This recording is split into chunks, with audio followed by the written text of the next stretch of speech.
Hey, what's up? It's Doug Huntington here. Welcome to lesson 3 of Unit 1. We're going to be talking about expectations on time and your effort and your costs in making money. You might be thinking a few questions right now. How much time will this course take? How much will it cost to create the site, including tools and content with the theme and hosting and et cetera, et cetera? How much should I work on the site? How much time should I put in? How much will I make with the site? Important question. I know a lot of people are very curious about that. There are so many variables. It's like predicting the weather. Weathermen are really not that good at predicting the weather. That's my own personal hang up. But we can develop models and gather data and throw some historical data out and get pretty close. And sometimes the meteorologists out there forecast rain and it rains. And other times it snows. Sometimes it's sunny. So I'll give you some guidelines, but I can't guarantee that you'll make a certain amount of money in a certain amount of time. I just can't do it. But I'm going to give you some direct answers. Number 1, how much can you make? On average, most people in most niches will hit their first $100 month around month 6, starting with a brand new site. By 12 months, it's often about $1,000 to $5,000.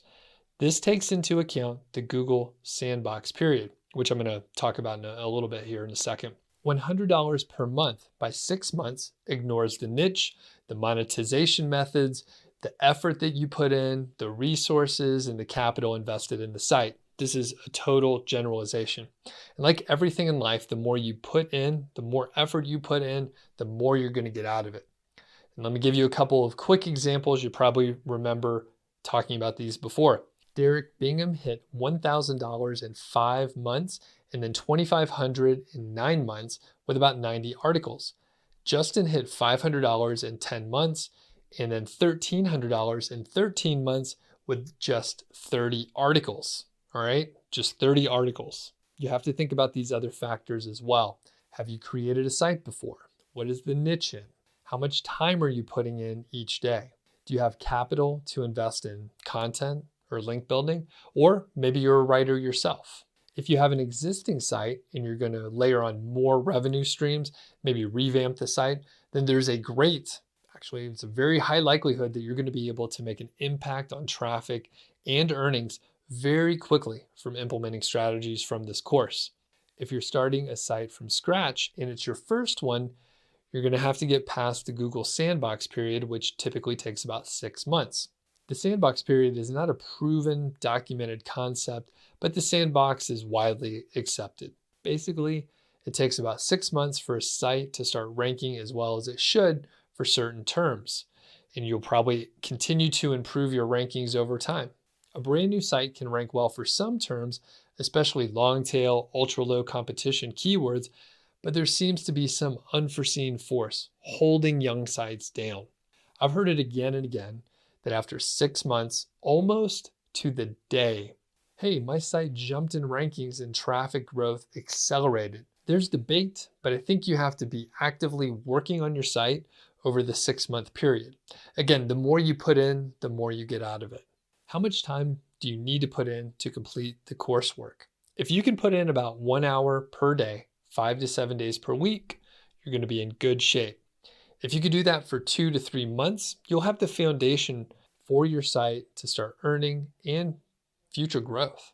If you could put more time in, you'll probably make more money faster. You'll make faster progress. If you put in more time yourself, then you may be able to do more of the writing, so you'll be able to save money on the content and outreach. How much will it cost to create the site? At a minimum, it's going to be a few $100s for the first few months. There's no upper limit on how much you could spend, like almost anything, but if you're able to spend more on content, you'll see more success faster. Hosting is probably going to be about $100 or so for the first year. I'm using a theme that costs about $70 and I can use it on an unlimited number of sites. You may find that you want to use a premium plugin for this or that, and many plugins have a free functionality, but the premium versions are often worth it. I like a keyword research tool that'll cost about $50 per month, but I think you only need it for the first few months or a few months at a time, unless you're doing keyword research all the time. And if you're not, then you really don't need to have an ongoing subscription. If you have money to invest, content will be your best option. A good range for content is about 1,000 words for $20 to $60 to hire a freelancer from a place like Upwork. Yes, that's a big range, and it mainly depends on the experience level and the qualifications, and if your niche requires specialized knowledge. If you hire a company, it's going to cost something like $90 to over $200 per 1,000-word article. It gets very expensive fast, but typically you get a project manager and a content agency will draft and format the post in WordPress, and basically you're outsourcing everything related to the content. Outsourcing guest posting and link building and generally promoting your site is going to be very expensive. Generally, it's going to be $100 to $500 per link or more. And if you do it on your own and maybe train a VA, you have tight control of the process, and it'll probably be a fraction of the cost as opposed to hiring a link building company. You can expect to spend a few $100 to set everything up with your site. Then if you have, say, $100 per month to invest, you'll be able to publish 4 pieces of content, 2 to 4 pieces of content per month. And that's in addition to whatever you're writing yourself. The math scales up as well. So if you have $1,000 per month for content, you could probably publish 20 to 40 pieces of content. Maybe you already have a niche site. A lot of students have already launched a site. There are 2 kinds of sites to consider. A young site with basically no traffic.